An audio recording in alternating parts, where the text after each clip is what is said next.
Hello, everybody, and welcome back to Ringside Regression. I'm George. Jack is with me again, as always, and we're in the conference finals now. I feel like this playoffs has kind of gone by fast. Maybe that's just because we're talking about it every week. But for me, at least, it seems like this playoffs has gone pretty fast. We've had game sevens in both rounds, so I don't know. I don't know if you've had the same feeling, but conference finals are here, and I'm excited for it. I think we got two good matchups. Yeah, pretty interesting because the East side is a rematch of the 2023 Eastern Conference Final, and then on the West is a rematch of last year's Western Conference Final. Yeah. So, two of the same series, just two different years now mixed together. I think it's good to see these teams sort of build up a little bit of a rivalry, even though they're not in the same division. Yeah. I think playing each other this deep in the playoffs, multiple seasons within the last three, is really enticing. So, I'm looking forward to both matchups.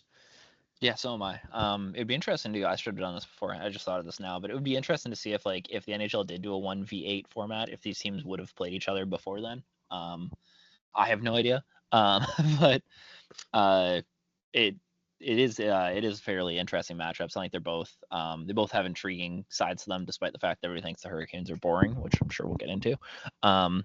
Let's start in the East actually, because obviously we saw the game seven between Toronto and Florida. I guess we can quickly talk about that game before we dive into the Panthers themselves, but I'm sure you have some thoughts on the Leafs, and so do I. So let's start there. Yeah, interesting game last night. First 10 minutes was all Florida with the 21 shot attempts to none. And then Toronto looked really good at the end of the first period. They had a couple on-man rushes and couldn't get past Bobrovsky. And then the Panthers just opened the floodgates in the second. Seth Jones with an absolute masterclass of a game. Scored two goals, although one was disallowed. He looked really damn good, and he looks like he fits in like a glove in this Panther system, even though he's been harped on for many years by people who heavily use analytics. So good to see him succeeding. Yeah, he's been good. Brad Marchand and the Anton Lundell line with E2 Listerine, again, unbelievable, literally flawless. Yeah, And it looks like the core four is done. So thank God. yeah, I said they'll blow it up last year, and they didn't. It's obviously time for a change. This is working. You lose eight, yeah, 9 years in a row with the same team. Time to move on. yeah.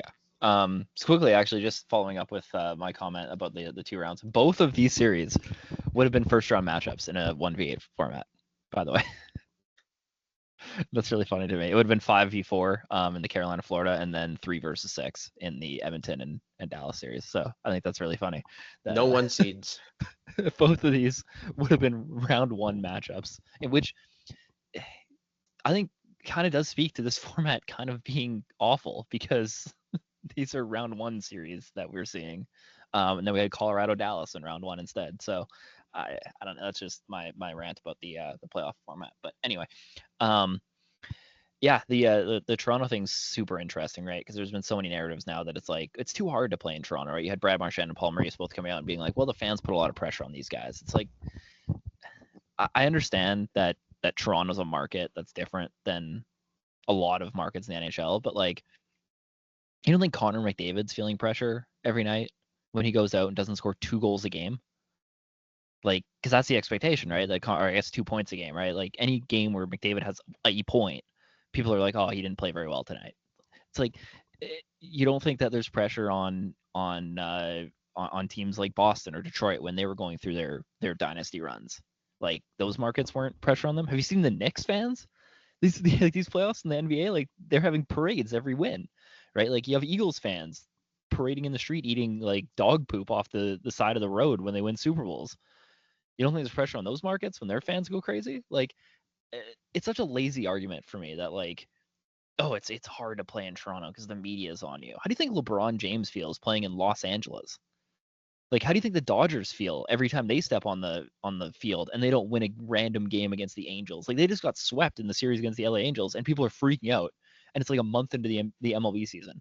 Like, this idea that like Toronto is this unique sports market in the sense that like it's a market nobody wants to go to because there's too much pressure, I think is such a tired argument.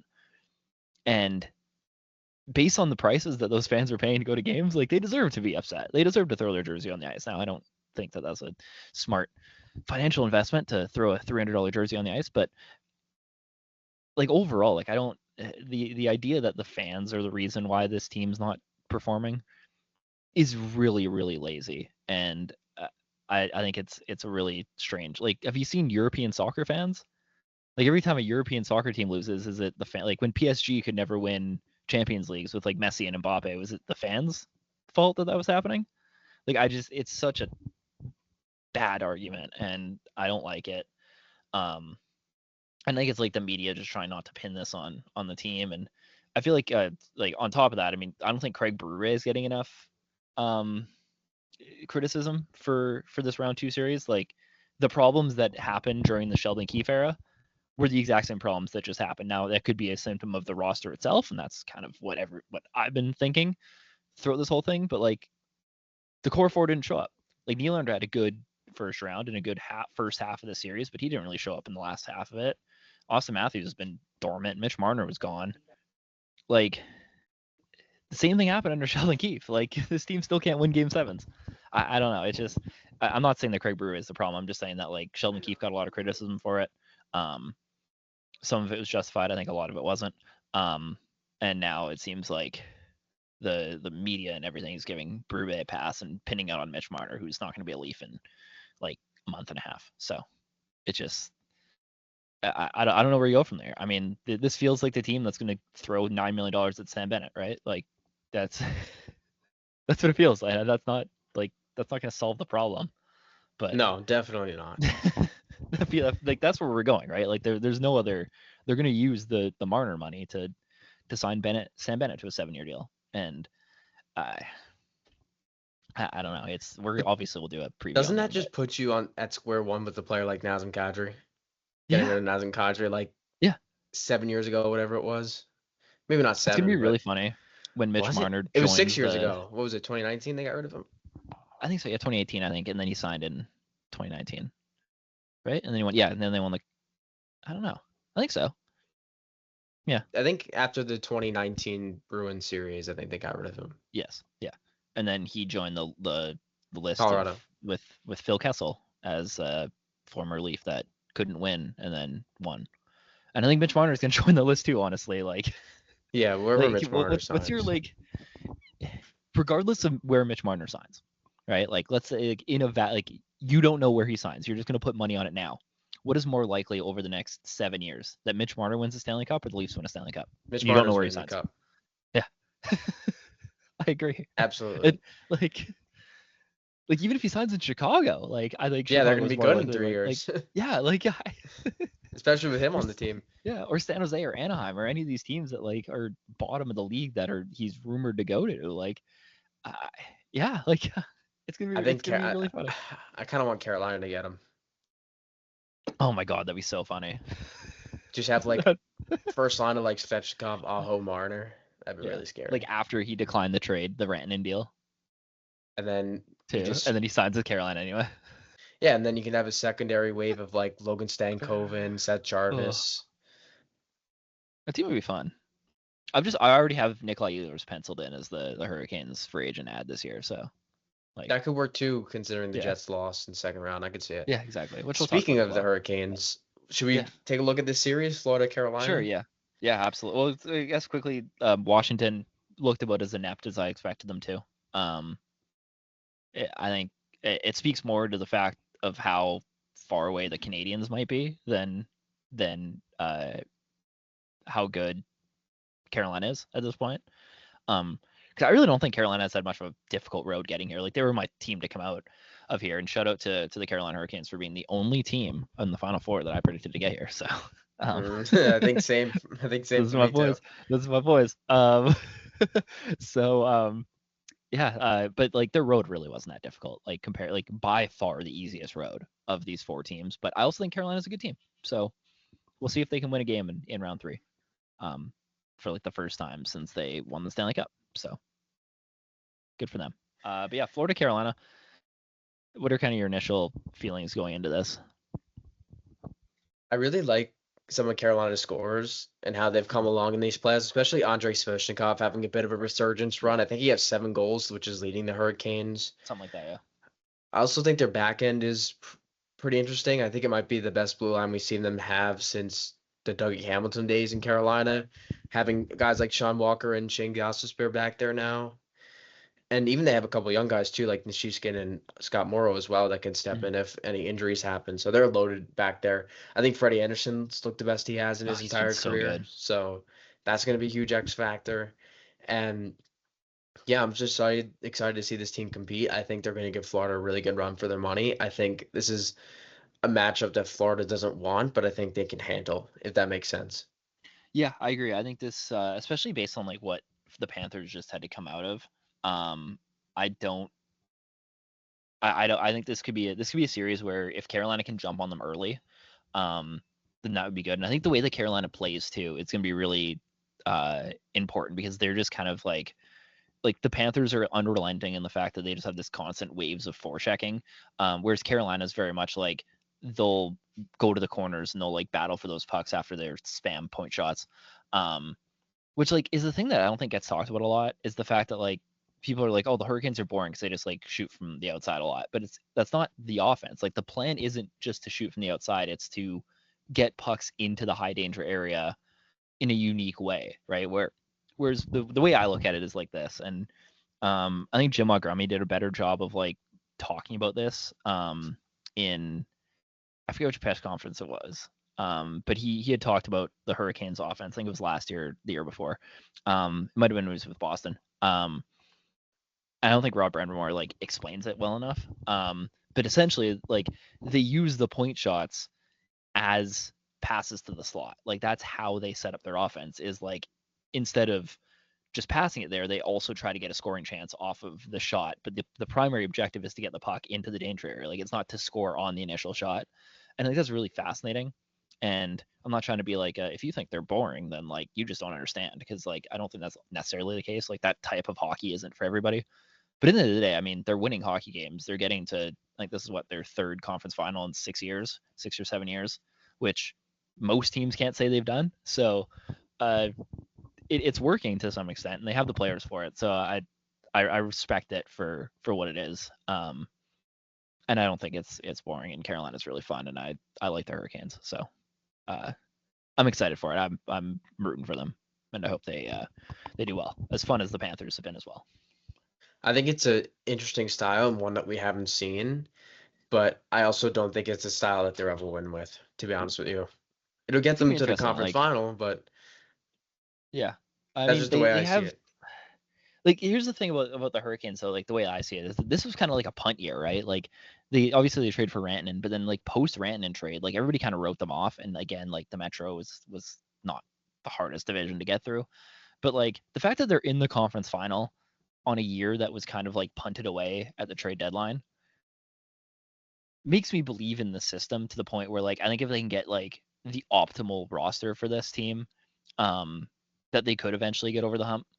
And we'll see what they do against Florida, right? Like I think that if they get like pounded and swept again, then maybe that's not necessarily the case. But uh, this is a team that I think could be interesting if they can put those right pieces together like fully. And I think that's an it's an interesting situation, and I'm curious to see kind of how it plays out over the next like 2 or 3 years because I think that's their window for this team. And in a metro that doesn't terrify me as much as the other three divisions. So I guess the Pacific's not very good either, but uh, I think that they could have a chance of like getting to conference finals in the next 2 or 3 years. Um, I think it's just kind of about how this team develops with their young players and how this wave of Hurricanes kind of steps up. So Isn't we'll that see. wild that like 2, 3 years ago, the Metropolitan Division was regarded as arguably the best in hockey, and now it might be Yeah, the worst. It has an argument for the worst. yeah. I think it's It's pretty just kind of, crazy. yeah, it's weird. Speaking of Frederik Anderson, he is number one in goals saved above expected in the playoffs this year, with 14. Uh, and it's interesting to look at this list because you have Frederik Anderson, who's everybody's like written off. Number two is Jake Ottinger, who's been fantastic. Number three is Logan Thompson, who was traded this summer. Number four is Jacob Markstrom, who was also traded this summer. Number five is Sergei Bobrovsky, and then number six is Mackenzie Blackwood, who was traded midseason. So it's really interesting. Then you have Bennington and Montebo. So like your top eight, like outside of Bobrovsky and Ottinger, like even Bennington had a lot of questions like pre Four Nations. Like a lot of people didn't really believe in Jordan Bennington as a top goalie. So outside of like Bobrovsky and Ottinger, um, you really have a list of guys that like teams moved on from pretty easily. Now, obviously, Montembeau was waived like 4 or 5 years ago, so that it's a bit of a different situation. But like, it's really interesting to see which goalies are succeeding, and then you have Andre Vasilevsky and Connor Hellebuyck at the bottom of that list, for the third year in a row, by the way. So it's interesting to see which goalies are starting to succeed and which teams are being able to put those goalies in good situations. Because I don't think that it's necessarily that those are just like the 8 best goalies in the playoffs. Like, I think a lot of it has to do with, to varying degrees, like how their teams play. So, Yeah, which is kind of an absolutely. interesting thought experiment that, outside of Bobrovsky, really, there's no goalie up there on a massive, crazy long-term deal. I guess Bennington's is, and Ottinger will be, but like, Yeah, eventually. yeah, you have 5 of the 8 that really are just kind of like bargain bin pickups that teams made either this year or like in the past year or so. Now, before we transition to the other series, Mhm. I have a question. Yes. Is Carolina the best run or managed team in the NHL right now? I'm still going with Vegas. I think the process that Vegas goes through is better. Despite the fact that the results in the playoffs actually, like, outside of the cup, the 2 Stanley Cup final runs, have been a little underwhelming, to be honest with you. I still think Vegas is like the best well-oiled machine in terms of like their process. Carolina's close. Like, Carolina might be number 2 for me. Or Florida, like one of those. Like, those are kind of the top 3, and then Dallas is probably in the 4 too. Like, those are 4 of my top 5. I don't know who my 5 would be, but Carolina, Florida, Dallas, Vegas feels like a pretty good top 4. So like, Maybe I could, Tampa. yeah, but I don't know. Like, ever since the Chandler Jeannot trade, I've kind of, the Lightning have kind of fell out of favor with me. That was a big enough whiff that I have questions about it. But they'd be up, like they'd be like in the next kind of tier. I don't really know who my 5 would be. Like, I don't know if you want to consider like rebuilding teams than that, because I can make a case for like the Sharks, but there's just not enough proof of concept there. I can make I could see an argument for the Lightning being 5, but I don't think they're at like the tier with those 4. I think those No. are pretty easily Yeah. the 4 best. Because But those I could four see an haven't had argument a for any of whiff them. like Like, Tanner Jeannot. yeah, if you want to say that that Carolina's the best, like, I'm not gonna hate you for that. If you want to say Dallas, Florida, or Vegas is too, but for me it'd be Vegas by like a very slight margin. Unfortunately, they were knocked out. Yeah, unfortunately, and that'd be really fun if if the finals were Dallas, Vegas, Florida, Carolina, because I think all those teams run their teams very differently from each other, and I think they're all doing it very successfully. So I mean, not that the Oilers aren't, but I think the Oilers are very much a product of Connor McDavid, rather than a product of elite management. But the other 3, I think, are very much here because their organizational structure is very good. The Oilers is just like, okay. If I had to like put a grade on it, it's like a B. But like the other 3 are like A pluses. And it Yeah, would have been kind of cool to see absolutely. Vegas in there, just because like it's 4 very different ways to build teams, and like they're all very successful at it. Quickly, Florida, Carolina, who's winning? I got Our Florida in predictions have been 6. so good these Yeah, playoffs. amazing. Florida in 6.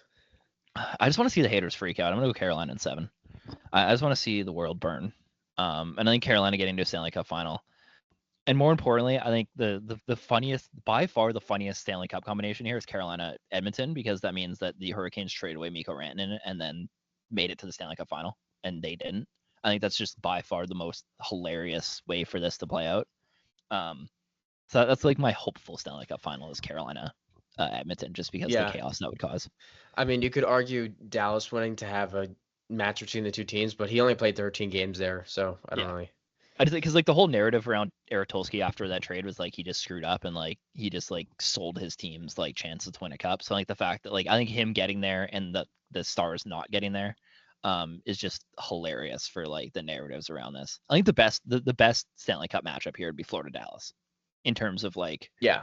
pure talent level, but I think Carolina Hurricanes Oilers is the funniest. And it'd be fun. It'd be a rematch of 2006. And that was like one of the first Stanley Cup finals I remember watching. So, fun fact: we actually we taped over some of my baby videos on VHS to record Game 7 of the Stanley Cup final by accident, because we didn't label our VHS tapes, which is really dating myself. But so all my videos from when I was like 4 are just gone, because I have Justin Williams scoring an OT winner in Game 7, or no, empty net goal in Game 7 instead. So Mm. it's just a fun little fact about the '06. So it'd be kind of fun just for nostalgia reasons to see Oilers Hurricanes. But yeah, I'm gonna go Carolina in 7. Screw it. Like let's have some fun. I'll ride with the boys. I'll ride with the boring hockey The boys. Tulski train. Yeah, I'll take my king. Plus, I mean, Rod has been a good enough head coach for a while that I think he deserves to have a shot at Stanley Cup. So it's more of a heart pick, but I think this will be a fun series either way. So I guess we can transition to the West. Let's start with Vegas Edmonton. I think that was the less exciting of the two. Vegas just kind of got goalied, right? Like both ways, I think, which is crazy. But like Stuart Skinner just turned into like prime Martin Brodeur in the last 2 games, back-to-back shutouts. That game 5 was so good, by the way. Like the 1-0 overtime game, that was so much fun. But like Vegas just kind of couldn't get going. Like it felt like the first 2 games against the Wild, but the whole series. Where like outside of Jack Eichel, there really wasn't like anything crazy going on. And again, it's really fun. And we kind of talked about it in the last episode, but it's really unfortunate that like the highlight of that series is gonna be Jack Eichel getting walked by Connor McDavid in the first overtime game, because like that like he had a much better series than that's gonna portray. But I mean, like for a 5-game series, they had 2 overtimes and a goal with 0.4 seconds left, right? Like the series was a lot closer than like the 5 games give it, but credit to the Oilers, they were able to figure it out. And I mean, Stuart Skinner looked incredible, so we'll see if he can kind of continue that into a series against Dallas. But I was pretty impressed overall with how the Oilers played. Yeah, for sure. They looked pretty good. Yeah. And then obviously the other series being Winnipeg Dallas. And man, I mean, like before we kind of postmortem on the Jets a little bit, the fact that Mark Scheifele played in that game was crazy, and then the goal that he scored to open it was an incredible moment. That might be like the moment of the playoffs, honestly. That was great. It's obviously really unfortunate how this game ended for him. I don't even think the penalty was a good penalty to take. Like he prevented a breakaway with like 14 seconds left in the third period, and like that was the right play to make. And obviously it's just the penalty went to overtime too, so like the odds of a team scoring on a power play to begin a period are a lot lower too. So like the way the situation worked out was just really unfortunate for him. And obviously like credit to both the Stars and obviously the Jets for showing him a lot of love there, and to the Dallas Stars fans for donating to his charities. So that was cool. But obviously like just a awful moment for him. And then the Stars owner actually flew Mark Scheifele to his hometown, somewhere in Ontario. I can't remember where it is, but he flew him privately after the game on like his private jet. So really good job by the Dallas Stars there overall. But this series just kind of came down to, as we talked about going into this, Connor Hellebuyck just couldn't steal a game. And I think that's a bigger picture to kind of look at here for the Jets moving forward. But Jake Ottinger looked fantastic. I genuinely think that he stole the starting job at the Olympics from Connor Hellebuyck in the series. And even on days when Dallas was kind of able, or Winnipeg was able to kind of shut down Mikko Rantanen, like it was other people showing up, like Mikael Granlund had a hat trick. Like the rest of the team looked good. Thomas Harley like finished the series off strong. Obviously got the game winner at the end too. So overall, I mean, Dallas just looks like an absolute wagon. And if Miro Heiskanen's starting to come back, it's going to be really hard to beat this team 4 times in 7 games. Yeah, absolutely. And I thought Hellebuyck had his best game in Game 6 of the entire series. Yeah, for sure. He played pretty good, and unfortunately, just power play goal. And what a nightmare for Mark Scheifele, scoring a goal. Your dad passes away, take a penalty. Other team scores on the power play in overtime, then you got to fly to your dad's funeral. I mean, just like the shot of him in the penalty box after that was just like devastating. And whether you're a Jets fan or not, like it was just a brutal situation for him. And I mean, credit to him for playing. A lot of people just wouldn't have been able to do that. But like it was a team set, I guess, because he never actually spoke to the media. But The team came out and said that like he talked to his family and they wanted him to play, and he wanted to play obviously. So, I mean he had a really good game too. Actually, I thought he was one of the best Jets in that series, and in that game in particular. So, that took a lot for him, and it is really unfortunate how that ended for him. And a team that has a lot of questions going to the offseason. It's gonna be an interesting ride in Winnipeg, but we'll get into that when we cover them in our offseason series. But guess the worst of Dallas, the worst of the Shen and Tanev brothers for second round picks wasn't the answer. yeah. Well, hey, I mean, when everybody doesn't waive their no move clause, it's tough to get people to come to Winnipeg. But Dallas Edmonton prediction. Edmonton 7. Ooh, I'm gonna go Dallas in 7. I think I like the Stars. I just think they're gonna be hard to beat in 7 games. So I think we're getting a rematch of the Stanley Cup final from last year. it'd be fun. We haven't had that since the Red Wings. The Red Wings. Yeah, it's been like 15 years. The Penguin series. Yeah, in 2007, 2008, or 2008 and 2009. Yeah. There's no like Marian Hossa type player on this that played for both though. Hey, like there's nobody on Edmonton that played for the Panthers last year. Am I just missing them? I don't think so. No. No, I don't think so. Because that was really funny how like Hossa went to 3 straight Stanley Cup Finals and lost 2 of them to the team that he left, and then obviously went to Chicago and won there. But it's a really interesting time in Marian Hossa's career. But yeah, that'd be fun. So I have Carolina and Dallas, and then obviously I have Edmonton and Florida again. So I guess we can jump into the second half of what we're going to talk about today, and that is our offseason outlooks for the next 2 teams on our list. And the first one is the Pittsburgh Penguins. Sorry? Oh yeah. Okay. I was like, what? The Pittsburgh Penguins, who are also very mad. We're kind of in the zone of teams now that are just kind of messy. Yeah.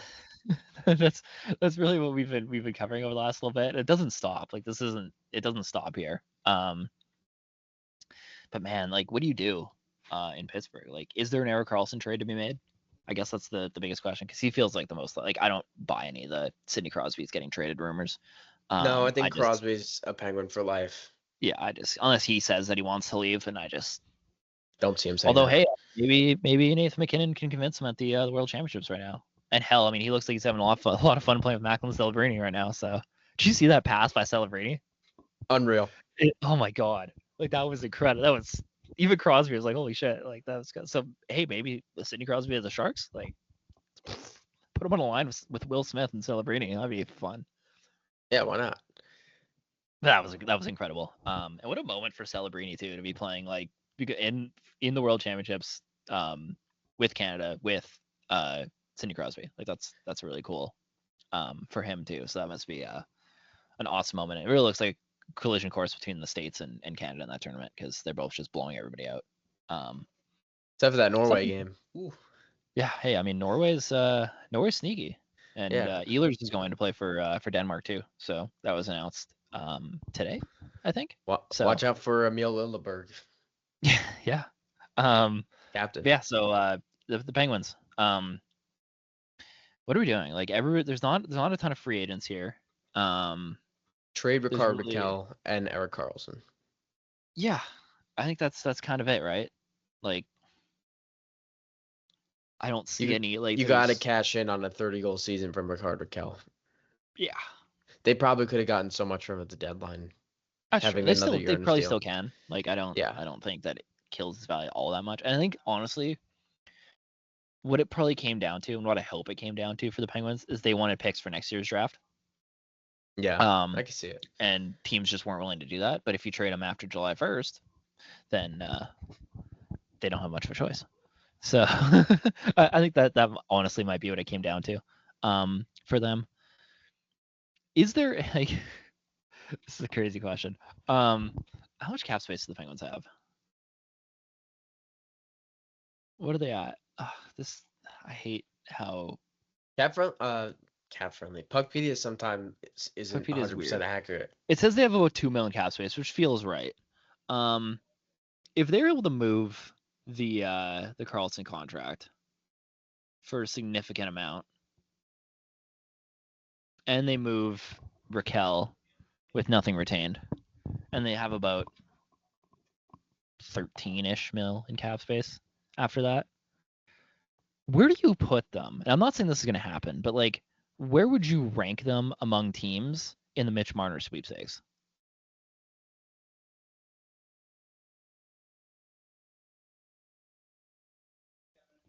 Not top 5. Neither would I, but they'd be in the top 10. Yeah, top 10, sure. There's enough connection there, right? Like, and I think playing with Sidney Crosby at the end of his career is enticing. And there's a relationship between him and Dubas, especially considering Dubas did not give up on him, right? Like, it's not like Dubas traded him. Dubas was very firm on the fact that, like, this is my guy, and these are my guys. I think that there's enough of a relationship there. It's an interesting thought experiment. I don't think they should do it, like, but I think it's, if depending on what the odds are, like on a bet on your betting site of choice, Pittsburgh's an interesting gamble to take, because I think that there's like there'd have to be some significant moving pieces, because like Carlson and Raquel would have to get moved because they're not trading Carlson at full cap hit.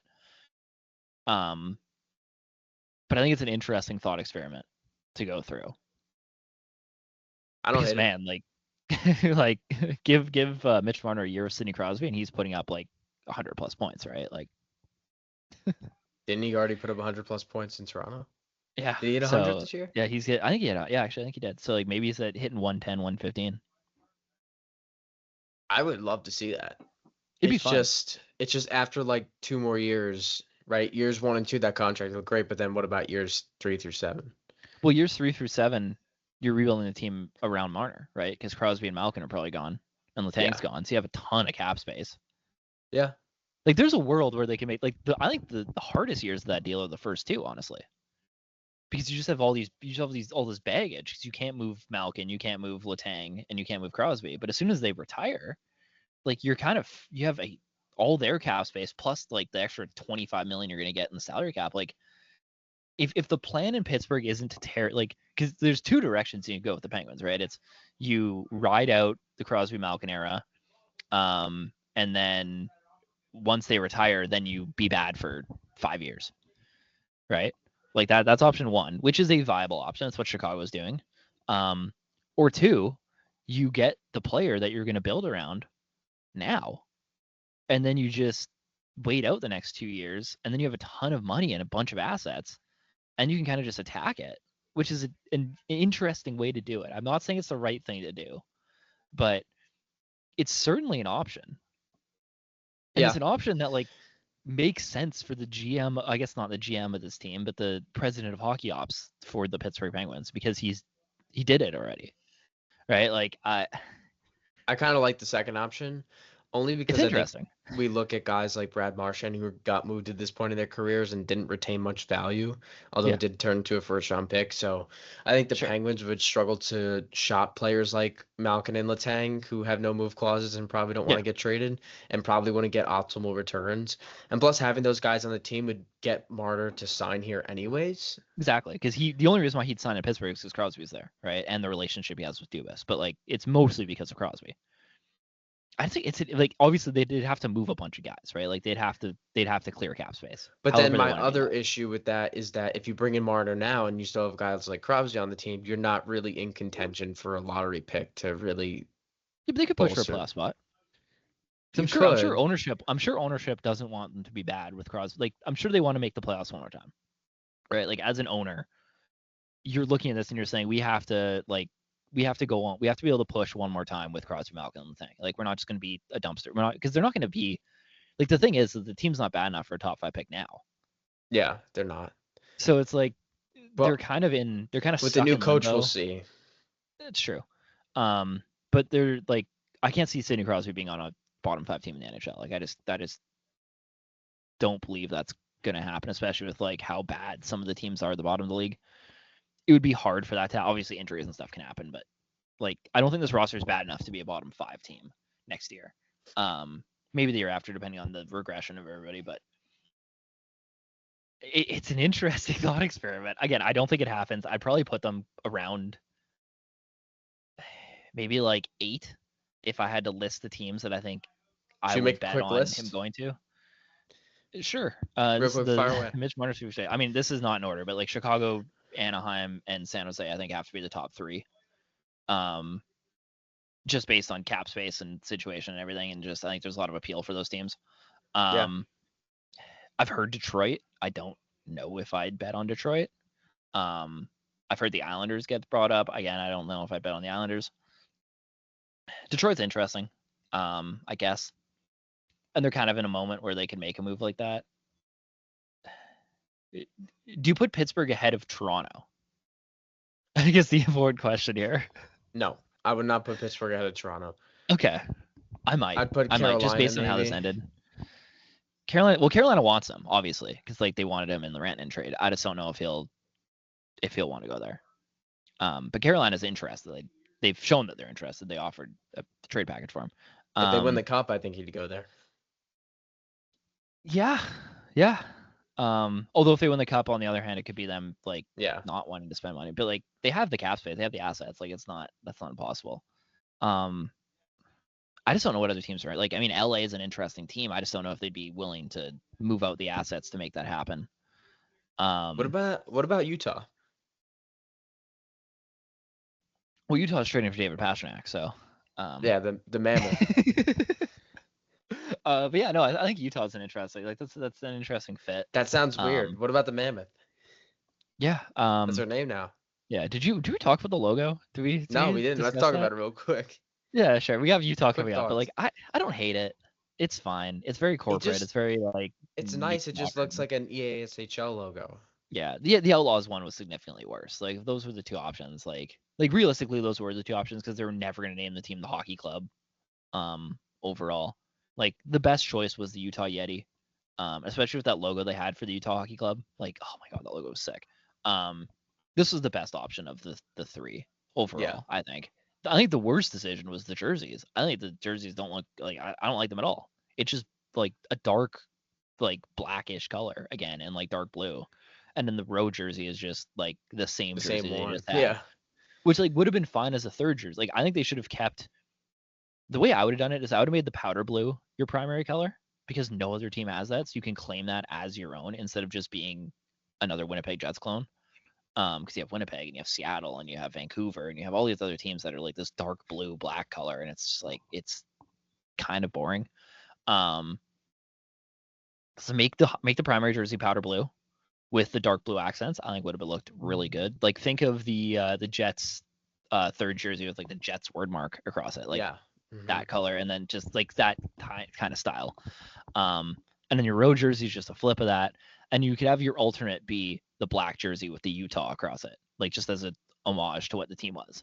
I think that like that would have been the best option. I'm more upset about the jerseys. I think the jerseys are boring and don't look great, especially when we just had Vegas and Seattle. Like even though the Vegas jerseys didn't have a great reaction at first, I think people are pretty universally like either okay or like them now, and Seattle is just like universally loved because they're awesome. But that's my biggest critique of them. The logo's fine. It's boring, but like it's not. It didn't upset me. It's very inoffensive. It's very like non-offensive. Anyways, back to Pittsburgh. I can't believe we forgot to talk about that. Yeah. There you go. There's a lot going on. Yeah, I don't know. Like Pittsburgh's like in the 8 range for me. Like there's a lot, and the thing that's holding them back is just there's a lot of other pieces that would have to get moved before that move could happen. If they had like $20 million in cap space, I think they're like a top 3 option. Like I think the fit is just makes way too much sense for them based on what management wants. Again, like I don't know if it's the right move long term. I think the right move long term is sitting Sidney Crosby down in a room and not letting him out until he says he'll get traded. Like that's the right move. That's what they should do. But but they're not going to do that. So I definitely think that the next best move is to start your planning for who your next player is now. And Mitch Marner seems like the most viable option that's on the market. Not that he has to be the face of the team, but just the guy that you can kind of like have as the transition player, because there's no There's nobody on this team right now that's going to be the transition player for this team. And that's kind of my biggest issue with them. I don't know if that's necessarily how you fix them, but I think it's an interesting discussion. Like, I don't know what you do. So to fix the Penguins, we're getting rid of Erik Karlsson and Rickard Rakell, and we're bringing in Mitch Marner as a free agent, $13 million by 7. Yeah. Yeah, it sounds weird. Like, I don't like it. It kind of left a bad taste in my mouth. But like, really, how you fix them is you lock Crosby, Malkin, and Letang in a room, and you don't feed them until they tell you that we'll accept a trade. Like, that's how you fix it. Like, no, but realistically, right? Like, that's how you fix this team is you trade Sidney Crosby. But like, that's just never gonna happen. So unless he requested again, like he's playing with Nathan McKinnon right now. Maybe McKinnon's in his ear because Brock Nelson's not coming back.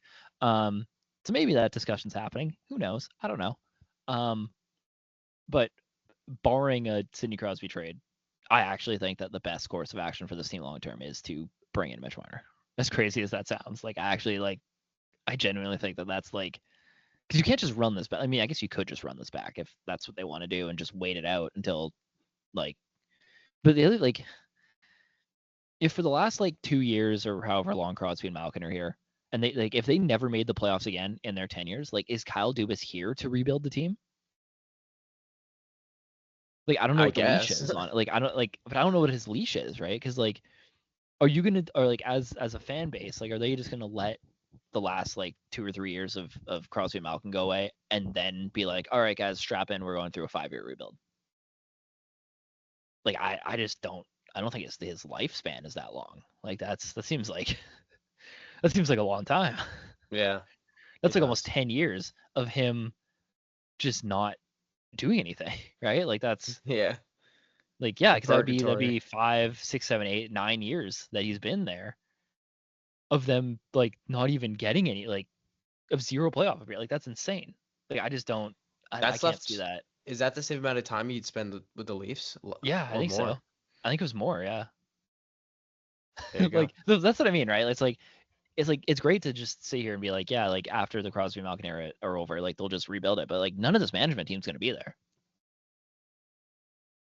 So like, as like protecting my job, like, I actually think that like the more likely outcome to keep your job here is to sign, like, make a big swing now, whether it's Marner or something. But like, you have to set yourself up to not have to go through that kind of rebuild. Yeah, for sure. Which, again, like, it might not be the right move for the team, but like, that's kind of the situation you're in when your job depends on winning hockey games. Like, I don't think you can go into an owner's office right now and be like, hey, by the way, like, my plan is 9 years long, and none of those 9 years involve us playing a single playoff game. Like, that's yeah, I don't know. Like, sounds sketchy. That's a hard pitch, right? Like, very. So yeah, I think ownership can buy it. And I think it saves Dubas' job. I don't know if it's the right move though. It might be. Like, it might. It makes sense enough. Metro might be wide open. Yeah, I don't know. It's an interesting experiment. And maybe Sidney Crosby can teach Mitch Marner how to win hockey games in the playoffs. So there's that. Maybe just sign Jonathan Taves and just make it like the 2010 Canadiens roster. Like, you can go get Corey Perry. He'll be available. Like, who else can they go get? Is Duncan Keith going to come out of retirement too? Like, that'd be fun. Like, just make the 2010s. Tavares, they bring in Tavares too? Yeah, hell yeah. Like, Marc-Andre Fleury can play one more year. Throw him in net. He can't be any worse than Tristan Jarry was this year. just move Tavares to the wing. You go Crosby, Rust, and Marner. Then you go Malkin, Tavares, and Jonathan Taves. Yeah. There you go. Penguins fixed. There you go. Yeah, it's a awful situation. I don't like it. The New York Islanders are in, I don't want to say a similar awful situation, because I think it's better now that Lou Lamoriello's not there. And they had the first pick. Oh yeah. That always helps. Yeah, hell yeah. That always helps. Yeah. This is an interesting discussion. I think they talked about this like on like the Athletics draft episode. And it was kind of like if the pick is Schaefer, and I think it should be, what does that do to your plans with Noah Dobson? Because you can go either way with it. You could say, well, we could have Schaefer and Dobson as our defensive pillars for the next 10 years, or it's we're getting Schaefer. Why don't we just sell Noah Dobson to the highest bidder and get a bunch of assets back for that for a team that really doesn't have a lot? I can go either way. Me too. Right? Like, and it's the same Me thing with Barzell, right? It's like, well, we have the first overall pick. Do we keep Barzell and Horvat, or do we trade one of them, if not both, and just completely reset this thing now that we have this number 1 overall pick, and then maybe also get a top 3 or 4 pick next year? And all of a sudden, it's like we got our core like in 2 years. It gets there's 2 ways. There's really, and I don't know if there's a right answer, because I don't hate, like, I think it depends on who the Islanders bring in to kind of be like this new staff, whether or not like they're going to give Patrick Waugh another shot at it, whether they're going to bring in another head coach. They'll probably give him the start of the year just because that's how the NHL works. But I don't know. I could go either way. Yeah, a lot you can do. Yeah, a ton of options.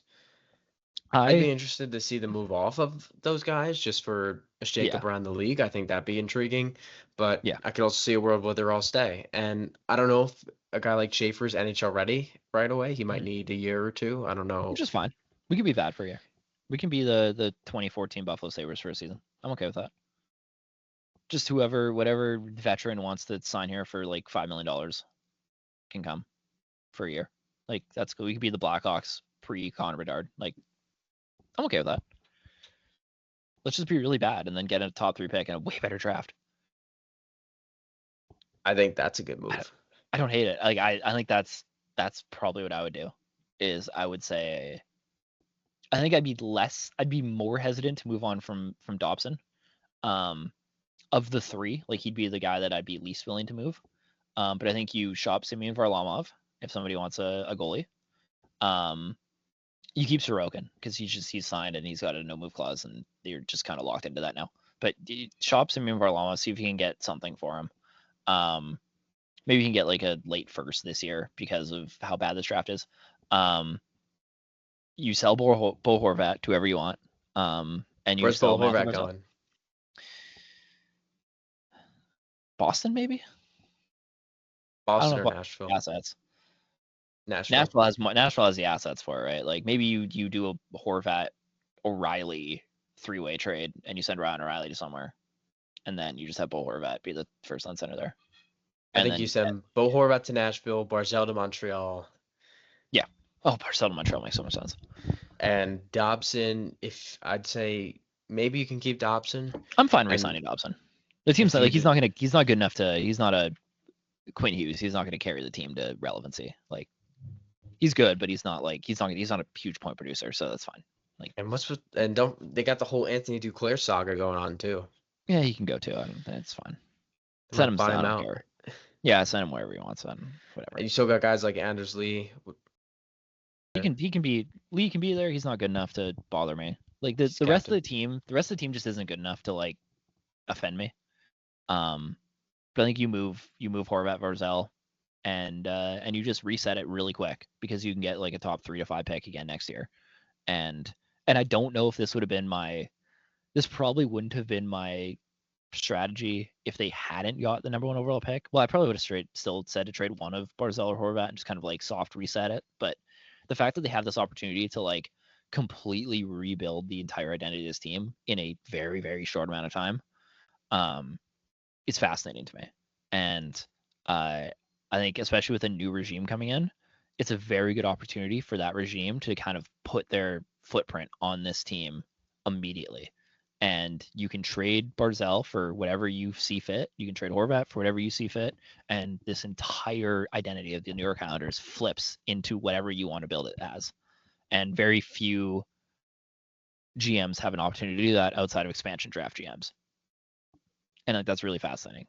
Even like the Montreal job, right? Like, they had already kind of let a lot of that team go beforehand. It was mostly just drafting it, but like, you have the opportunity to move guys and draft everybody. And a lot of GMs don't really have that chance. So I think it's a very unique opportunity. I don't know if it's what they do. It's probably what I would do. I've talked myself into it. Absolutely. Yeah. So Islanders were saying tear it down, which is weird because you would think going into it, Pittsburgh and Islanders, we'd say tear down Pittsburgh and Yeah. bring in some Mitch Marner for the Islanders. However, Yeah. we're saying the opposite. No, I just think it's too unique of a situation in New York to not do that. And I just keep Dobson. I wouldn't trade Dobson. I think he's young enough and he's good enough that he can kind of be that staple, and then you could have Schaefer be your number 2, and that's a really good tandem for the next decade. But the ages just don't line up enough for me with Barzell and Horvat. I don't think that them as your 2 guys is enough in this. Like, if you could guarantee me they're going to get another top 5 pick next year, then I'd probably keep them. But I don't think that they're going to be bad enough to contend for that. I mean, obviously they weren't even close to being bad enough to contend for that this year. They just got really lucky. So, And what do you yeah. do with Pelech and Polak? You could trade them too. You can keep them for this year. I don't know. It doesn't, like, they're injury prone enough. I don't know if there's enough value in them. You can move one of them. I don't know if they have a ton of value around the league anymore. They did 4 years ago. Yeah. Hey, I mean, well, the Islanders were in the Eastern Conference Final 4 years ago too, so it's fair enough. Maybe you move them at the deadline. I don't know. Like, I don't think they're going to have enough. Like, again, like, they're good, but I don't think they're going to have enough impact on, like, this team winning hockey games if your offense is gone. Right? Like, if you move Barzell and Horvat, like, this team is just a bottom 5 team because they're not going to score any goals. That, like, so, like, I'm not really worried about what you do with them. You can kind of just pick it. Romanov can stay too. He's fine. Yeah, I think that's kind of what I would do, is just mainly just move Barzell and Horvat. Tony Trade Horvat DeAngelo staying? Wherever. Sure, I don't care. Let him hit the market. He'll probably just hit the market. I can't see him re-signing. Maybe, I don't know. It's fine. Go back to Carolina. Replace Brent Burns. There you go. Sure. Why not? There's my plan. But yeah, I don't know. I think we fix Islanders. I'd be happy if that's their offseason. If they go into it planning just to be like a bottom 3, because, like, even if you look at it, right, like, San Jose doesn't think they're going to be as bad next year. Like, I think they still should expect to be like a bottom 5 team, but they want to kind of start turning that corner. Like, Chicago definitely doesn't want to be that bad. Like, Philly, who knows what the Flyers' intentions are. Rick Tockett's a unique choice. San Jose or Nashville for sure doesn't want to be as bad. Who knows what Boston wants to do? Who knows what Seattle wants to do? Who knows what Buffalo wants to do? Right? Like, there's not a lot of team. At least looking at it pre-free agency and everything, and this could change wildly. There really isn't a lot, especially in a draft this good. It's really strange that there isn't a ton of teams that I think are, like, going into this being like, yeah, we're gonna be, like, let's just be the worst team in the NHL. And, like, the Islanders have a very unique opportunity to do that and set themselves up for it before everybody else kind of does. Because not only, like, it's not just, like, making the decision to do that, but it's doing it before everybody else. Because, like, if you trade Matthew Barzal to the Canadiens or you trade Bo Horvat to Nashville, all of a sudden those are 2 teams with a ton of assets, by the way, who are no longer looking to fill out those needs. So when you're a team like Philly trying to move Couturier, maybe, right? Like, he's not going to those teams anymore. That's just kind of the first name. Like, I don't know if Sean Couturier is on the market, but, like, my point is that, like, if those teams are going to try to get themselves worse for this season, it's harder to do that when some of the teams with the most firepower are already filled up. So, and I think the other thing that we're seeing as to why teams aren't committing to rebuild is look at a team like the Islanders tried to compete for the playoffs and ended up with the first pick. The draft lottery can work its magic. no, So Dallas I think Mavericks had the same thing happen too in the NBA. So I think that's another reason. That's such a crazy situation. That's wild. But yeah, it's interesting, right? And I think that especially in a draft that, like, is going to be this good, coming up in 2026, not just at the top, but, like, it seems like it's going to be a deeper draft. It's not a bad decision. And again, it also depends on who the Islanders want to take, right? Like, I think this conversation slightly changes if it's not Schaefer, but I don't think that the idea behind it necessarily does. But I think Schaefer is a better pillar for your team if you can get a forward next year. Yeah, absolutely. So it depends on what they want to do there. But yeah. So there you go. We fixed the Islanders too. In a very interesting way. But I think both these situations were quite interesting. But yeah, thank you for listening. Next week we will talk about the mid of the 3rd round, and or maybe it'll be over. Maybe we'll have 2 sweeps. I don't even think that would actually line up. We'd probably have, like, another day beforehand. Yeah. Yeah. And then we'll have 2 more previews. Who are we doing next week? Let's tell them. Tell them now. Rangers and Red Wings. Ooh, that'll be fun. Ooh, that'll be good. Yeah, we have all the block of Eastern Conference teams now. We started off with all the West, and now all the Eastern Conference teams were mid. But thank you for listening. Make sure that you follow us on everything. YouTube for full videos, Spotify. You can also watch full videos there or audio. Apple Podcasts as well, just for the audio, and then Instagram.